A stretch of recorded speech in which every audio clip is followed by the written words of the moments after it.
Hi friends, welcome to episode 72. It's the last weekend of April and I've had quite a few days up here because I was up here on Monday, which was only 4 days ago. It doesn't feel like it, does it? But anyway, yeah, so I was up here on Monday, and if you've watched episode 71, you'll notice that I've now got the fuel pump in and all the pipes have been connected up. So all I need to do now is to get the fuel through into the pump and then find a willing volunteer to help me fire this bus up. So that's one of my plans this weekend. I've got loads of other stuff to do as usual. So hopefully keep you a little bit entertained. But hopefully the highlight of this weekend will be getting this started up. So as I say at the end of all of these, let's see how we get on. Right, I'll kick off with a very quick apology for the sound quality on last week's one. Apparently you had two of me talking at the same time, which is a feat that I can't really achieve. Sadly, this editing program is quite comprehensive and little things like that do creep in. I do apologise for that. It was my fault, not understanding how the damn thing worked. But anyway, so to more basic things, my RT3461, so thank you very much for tuning in. And this is going to be an interesting weekend. Towards the end of this video, do we get it started? Is there more problems? Yeah, there's going to be more problems. You always guarantee there's going to be more problems. But anyway, let's kick off with all the fun stuff, putting it back together again. Right, let's kick off with a minor job, and that's the refitting of this. This is the vehicle body plate, shows the type of vehicle. 3461 had heaters fitted, as a result of which, because it's got heaters, it's designated as RT8. So unfortunately, these things were easy to pinch. They came off quite handily if you've got a decent screwdriver, and they were right in a very accessible place, unlike the ones that were on the dumb irons, which were riveted in. These would use this type of wood screw. So sadly, 3461 has been missing for all the time I've had it, really.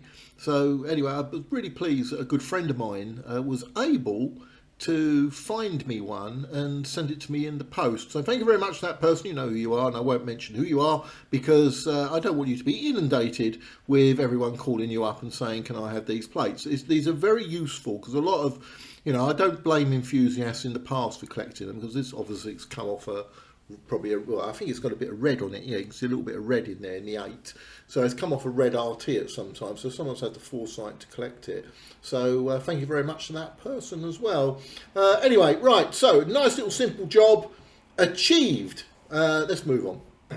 Okay, this is one of the 3 main jobs I've got to carry out on the near side of the RT. The other 2 are some rot around the near side wheel arch, just to the head of it where the wood has gone completely, and most of the wheel arch on one side is actually held in by the dog rail. That's the thing that runs along the bottom of the bus. So when I remove that, it will all fall on the floor.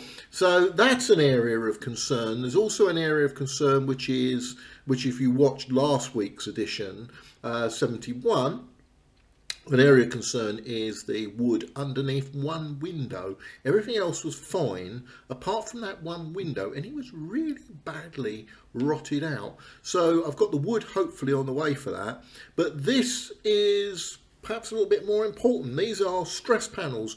There was a little bit of is it and it isn't it as to whether these are important or not, and some enthusiasts, where they've come across them in this rotted condition, have actually just simply either cut them out or left them in situ as they are. In a restored bus, it's probably not going to make any difference. This bus is hardly ever likely to go back into service, so it's not my intention with it. So do I really need to bother? Yes, I do. The problem I faced was I wanted to remove them, and I had thought, judging by the plans that I'd got for the side panels, that this was a little bit more complicated, this panel, than I thought. What it actually does is, I thought it lipped under the upper deck floor, but this sort of plan from Chiswick Works shows it as not being the case, and I was very pleased when I actually got the bolts off to find out that it came out quite, well, I'll say relatively easy, but I didn't have to grind off along the entire length of the bus. So I removed a sample last week, and it is now with our fabricators, complete with the plan that I showed you earlier, so that we can get some panels made to replace these rotted panels. But that is going to be quite a big job, and that's going to hold me up, because we really can't put the ceiling back in the RT, and we can't put the outside panels back on until we get these stress panels made up. I said last week that none of my power tools will get into this little recess without removing this bit of wood. I really didn't want to remove that bit of wood then. The bit at the bottom's coming out at some point, but my grinder, my big grinder, just couldn't get in there. And the power drill was practically useless unless you want to drill lots of holes along things. So I had to buy this little thing. It's a very small 2-inch long reach angle grinder.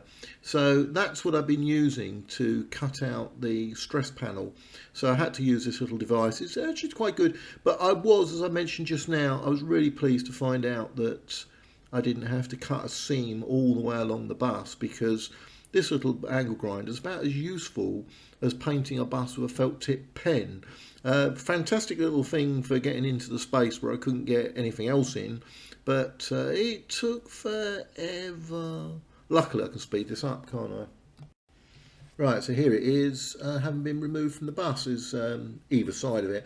This is one of the better ones that you saw me cutting out just a moment ago. And this plus the plan, the London Transport plan, is now in the hands of our fabricators, and I'm sure they can make me some of them. I don't know how long it'll take them to do it, because as always I tell them there's no great urgency, but this will hold up the putting of the ceiling in, as I mentioned earlier on. So there's the two rather decent bits I managed to remove.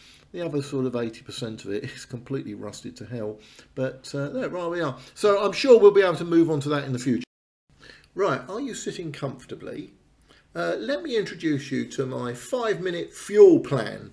Yeah, you can see no expense spared here with the artistic license.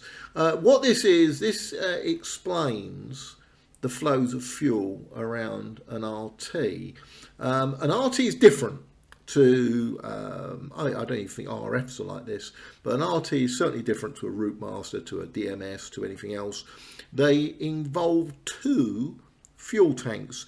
Now, the main fuel tank, as you can see here, is right of shot. And as you're aware, a couple of episodes back, I removed the fuel from the tank.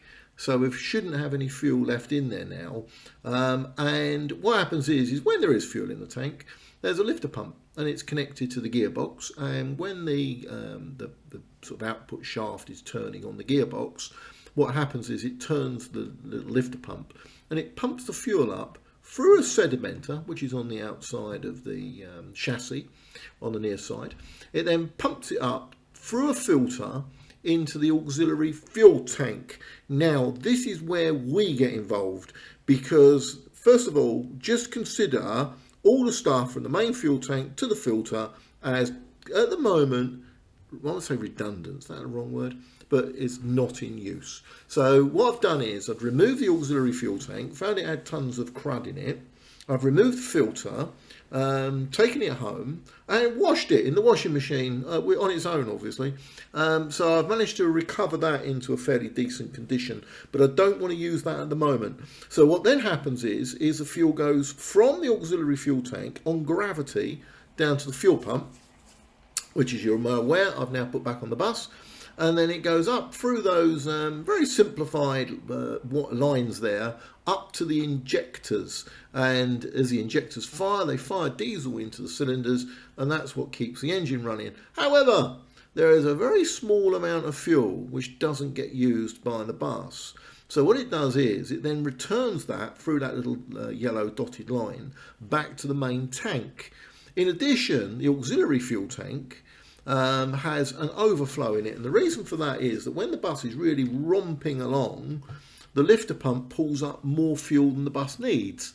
So the auxiliary fuel tank, if it didn't have an overflow, would simply overflow out over the engine. So what happens here is it then returns back to the main tank through that little pipe, or adjacent to that pipe that you saw before. So that's how it works. Now, this is important because it may help shed a little bit of light onto what I'm about to do. So I'll stick this diagram back in there every now and then just to show you where we are as we're going through the process of trying to get 3461 started after maybe a quarter of a century. That sounds really grand, doesn't it?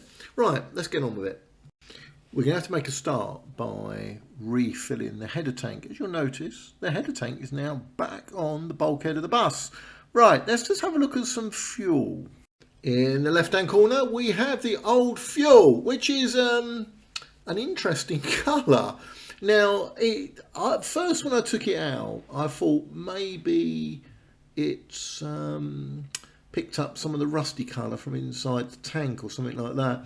But then I found a fuel filter on one of my spare AV590 engines, which is a Routemaster one, and I took the fuel filter out of that because I was looking at borrowing the filters to see if it was a better one to clean up. And I discovered the same colour of fuel. So it's possible. This fuel dates from the 1980s. Now, the consistency of fuel has changed considerably over the years because of concerns about the environment, lead and all the rest of it. The new fuel burns a lot differently to this old diesel that was in there. The problem is, if you talk to fuel distributors, because we buy quite a lot of fuel in bulk, they suggest that fuel, and stand by for a surprise here, diesel has a shelf life of no more than about 7 months. So if you've got fuel in your RT or RM or whatever and it's more than 7 years old, it starts to go off. And there's a very high water content now in modern fuel because biodiesel comes from things like rapeseed oil. And of course, what is rapeseed oil? Rapeseed oil is basically water. So, so that's a little thing that they've got in there. Aeroplanes, for friends who might want to fly an aeroplane, would know that it's a different type of fuel. We talk about jet fuel. Jet fuel is actually very similar to diesel, except it hasn't got such a significant water content, and they test it before they put it into the aeroplane. So there we are, old and new fuel. Right, it's getting exciting now. It's now time to start putting fuel back in the RT. It's got a very convenient but very tiny fuel filler point. It really is only about, I don't know, just over 1 inch wide. So I'm having to use this very small funnel. In addition, because I'm taking fuel straight from a large can, I've put that filter in there. It's one of my paint filters, one of the very, very fine paint filters. It'll take any muck out if any gets in, because I don't want anything going in and spoiling all the work that we've done. So, yeah, that's refilling the header tank. Right, you may recall in my earlier diagram, I mentioned that the fuel pump is gravity fed. So that means that we can get the fuel on gravity down from the header tank down to the fuel pump. So there's a little handy little bleed off point just on the front of the pump, or the side of the pump, I don't mind which way you want to look at it. But yeah, and what you do is you turn this, wait for the fuel to come out, and then sit and wait for all the air bubbles to be removed. Once all the air bubbles are removed, you can then lock off the tap. Right, so the next thing we've got to do is to get fuel up into the injectors, which are these things at the top of the engine there. And Dave suggested that because I've not put fuel through it for so long, that I leave the injector pipes off and I just run it for a few times with the starter motor pulling around until we get clean diesel up out of all of those pipes. So that's exactly what I did. It's possible, according to Dave, that you can get debris or detritus in there, which will basically just get full straight into the injector and take the injector down. Okay, you know, I'm no professional on these things, so I'll follow exactly what Dave told me to do. So here I am now, turning the engine over using that piece of string. Remember that handy bit of string that I like? What that is, that's connected to one end of the hook on the starter motor in the cab. So I can actually be here on my own, turning the engine over at the same time as yeah, keeping an eye on the fuel coming up from those pipes. If you've been watching these for a while, you know we love our socials up at the barn. The person on the left is one other than Alan Brown. He'd be very familiar to many of you who followed bus preservation. Alan restored RCL 2233 many years back to this beautiful condition seen here at Duxford. Alan's very good. He's a very good welder. He's a very good painter, and he's a very good engineer as well. So it was lovely to see Alan. Alan hasn't been up the barn for years. So as a result of which, we decided to crack out the calf. We thought we might as well pop up the calf and have a meal. So here we are at breakfast time at about, I don't know, 10 o'clock in the morning in the calf with a cup of tea and coffee with Alan. Right, then Mark and I were then joined by Nick Smith, the owner of DM999, which you've seen numerous times on here. So look, there's the four of us. There's Nick on the left, me second in there, Alan in the corner, and Mark Davis, owner of RM158. So I know I've said it before, but that's why we do this. We do this for friends, and it's really good to sit in the cafe over breakfast and chat about all the things that we enthusiasts talk about. Right, and it wasn't long before we were joined by Bryn Davis, who'd come along to have a look at the vehicles. Bryn is a former London Transport bus engineer, used to work at Upton Park, one of the many places he worked. He left the bus industry and he's now a train operator for South West Trains. So he's still interested in buses though, so he popped in to see Nick, have a look at the DNS and have a few coffees with us. So nice to see Bryn again. Right, this is the main event that we've all been waiting for after 25 years plus. Will it? Won't it? Will it start? Oh, I don't know. We've had all sorts of problems. We've had problems with the injectors. We've had problems with the fuel pump. Oh, God, is it going to work? Oh, I don't know. At this point, I really hadn't had much hope for it starting. But fingers and toes crossed it was. Anyway, you know I said I was going to lay in wait for somebody? Well, Mark turned up very early on Sunday morning. In fact, I got there at 7 o'clock. Normally I get there at 6, but I had a bit of a lay-in.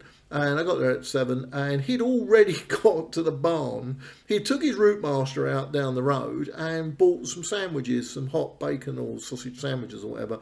So we sat and had a cup of coffee and some sandwiches. And then I said, come over and give us a hand, see if we can get the RT started. Now, I'm going to film this on 2 cameras. As you can see, I've got on the left-hand side, there is my iPhone on a tripod. And the view you're looking at the moment is the view from my sort of laptop little iPad thingy. So it's quite good clarity actually. I'm quite pleased with this. But anyway, so there we are. So I'm going to film it from 2 different positions and let's see how things pan out. I think we're lucky. Now I've got to get out of here, Mark, without disturbing that yet.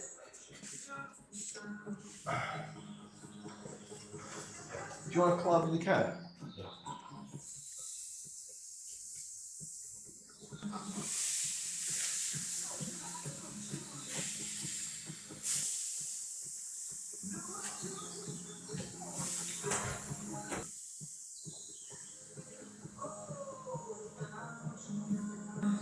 Right, 1, 2, 3, testing. You want to do one? Hello, Into where? Okay, let's see how we get on with that.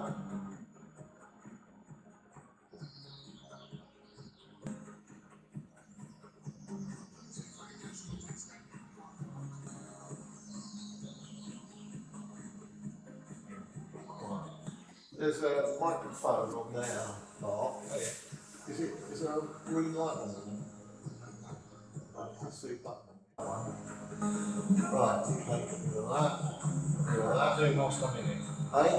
Just fire it. I'm going to tell you what to do. You need to fire it. I want you to put your foot on the operating pedal, right? So that when she fires, the foot's permanently on the operating pedal. Do you want to check to make sure the gear selector is in the neutral?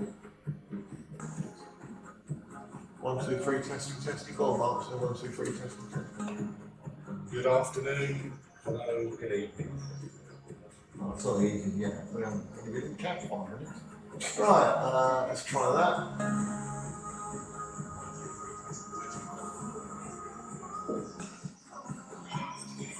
Yeah, that's gone well, Mark.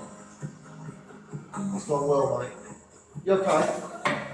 Yeah, good. Right. The pedals on the left, isn't it? Like the clutch. Pedals on the left. Yes, correct. Yeah. I think we're ready. And we are in neutral. Right. So you okay? Yeah, Foot on the operating pedal. Yeah. Right. Would you? You okay? Yeah. Right. Let's just one last little thing. Right. Okay, we're nice on there. Now it's going to probably start in idle. At least I hope it does. Right. Okay, Mark. Off you go. All right, fire it up. Fire in the hole. Well, go on, mate.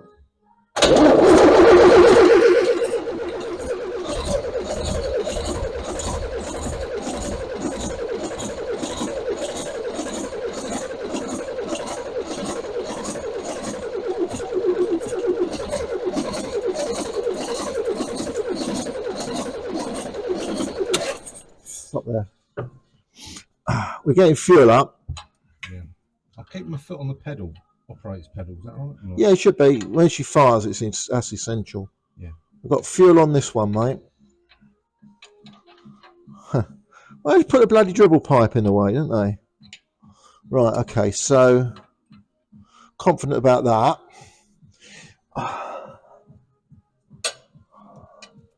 Trouble is, where it jumps around, it's not a comfortable place to sit. See, the throttle linkage. Dave suggested don't put the throttle linkage back, so it means that you can't put your foot on the accelerator. Yeah. Okay, I've got the throttle linkage now. Right. Off you go, Mark. Operating pedal down again. Yeah, operating pedal down. Right. Fire away. Yeah.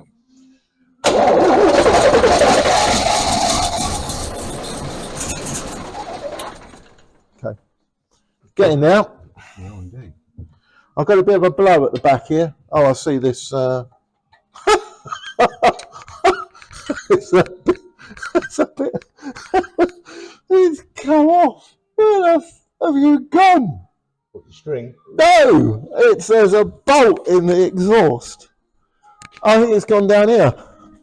That was good, wasn't it? Right, I'll put it back. Oh, great. It just blew it straight out. Do you know what? This has been on here for years. And it's this moment it decides I'm going to come off. Oh, it's done I don't know. It's born free. It's done a Matt Monroe. I'll tell you what I'll do. Hang on a minute. Let's nip her up a bit. Right, stay on there, you bastard. Right, okay then. Are we ready, Marky baby? Okay, and let me push the throttle back in. Got to contort myself around here. Because I tell you what, I don't think we're far off this going now. No, that second time was better. Yeah, it will sound a lot better, won't it? God dear. And it wasn't, we didn't mind, I had my bloody hand down here at the time when that bolt came off. Yeah. I'll tell you something. What I'll do is I'll get a run in and then we'll drop it to idle. Yeah. Okay. So when? Right, I've got the thing. Yeah, off you go.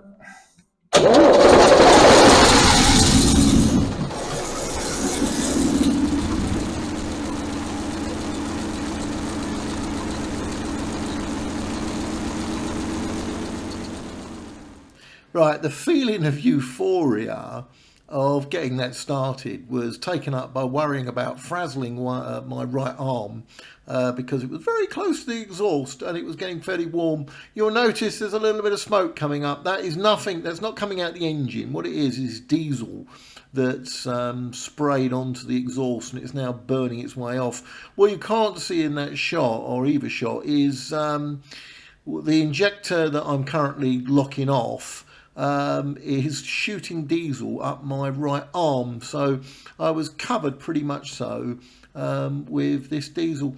That's the reason why I wear old clothes when I'm up the bum, because all my decent clothes over the years of, well, years back, used to turn up in decent clothes and it got ruined.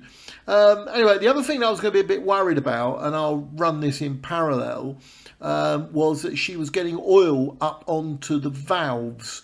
There was a bit of a concern because the amount of grotty looking oil that I took out a few months back. There was some concern that maybe the oil ways up to the rocker covers were going to be blocked. So what we did was I kept this rocker cover off, actually deliberately, so I could just check that she was delivering oil to those rockers. Next weekend I'm going to get Frank Strater's going to come in and do all the tappets for me.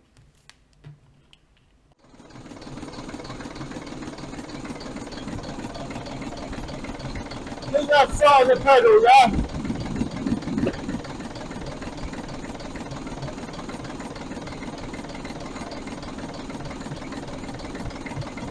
On the floor, Mark, the flag's not gone up yet, there's an air gauge under that cover on the floor.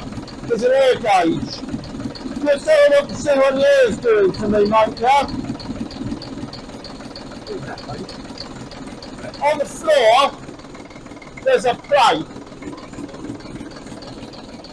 Well, I can't blame Mark for not knowing it was there, because it actually is fairly well hidden under a flap on the floor, so he's probably standing on it. But anyway, just underneath that brown flap on the floor, if you lift it up, you can actually see this thing. It's the air gauge. And the flag rises, I believe, at about 80 psi and drops at 75, so you've got about £5 per square inch margin. And I think she'll sit at about 100, 120, I believe. But unfortunately, it wasn't building up air at all.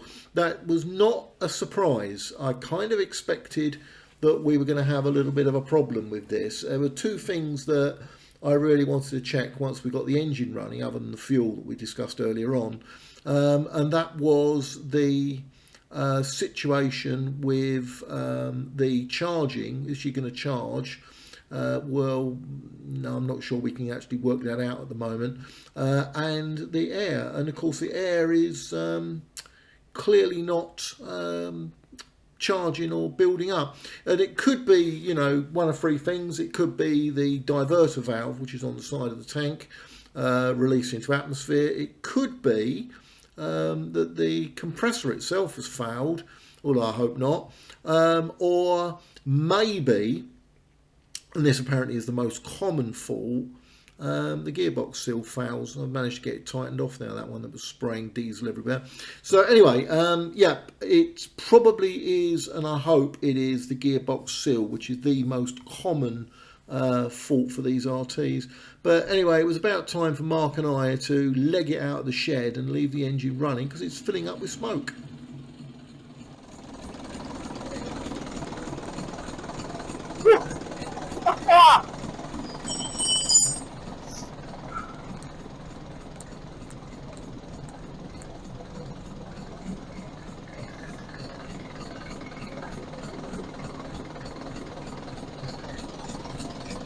Right, so a really successful weekend, but before we wrap, there's a bit of a postscript to this. In this shot you can see the fuel filter just, and I deliberately left it without filtering it and empty, so anything that come up from the tank would end up in the fuel filter, in the housing, because I didn't think there could be much there.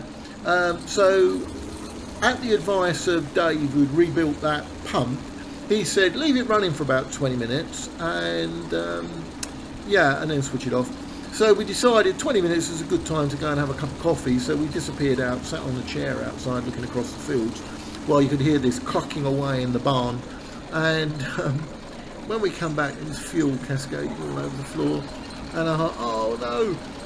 And what it had done was it found some fuel in the tank that I hadn't managed to get out. I did think there might have been a possibility, and it had pulled it up through the fuel pump and through the sedimenter and into the empty fuel filter housing, which I deliberately left loose, and then it was cascading out down there and onto the floor.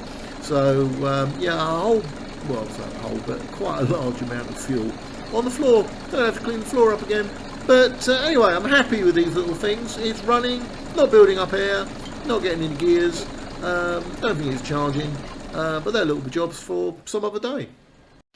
Right, so that's a wrap on episode 72. A momentous weekend. I'm really pleased with what we achieved. Great to see Alan. Great to see all the people that popped up to see us. You know, fantastic time. I've got a lot more work to do now. Now we've got the engine running, I can put this bonnet back on, I can put the wing back on. There's a few more bits and pieces. I've got some stuff on order, as you know. I've got the stress plates that have been ordered up, and I've ordered up the wood, and we're currently trying to get a price for the metal for the outside. But there is still a colossal amount of work to do on this RT, and as you've noticed through this, there are a lot of hurdles along the way. I call it park up disease. There's just hope that now we've got it running, we don't get park up disease creep back into some of the work we've just done, because then it would just be a constant circle of repairing things. But let's hope that's not the case. Right, well, anyway, tune in for episode 73, which is the first week of May. And meanwhile, if you want to see any more of these, YouTube will very helpfully recommend some more for you to watch. So thanks very much for watching, and goodbye to the next time.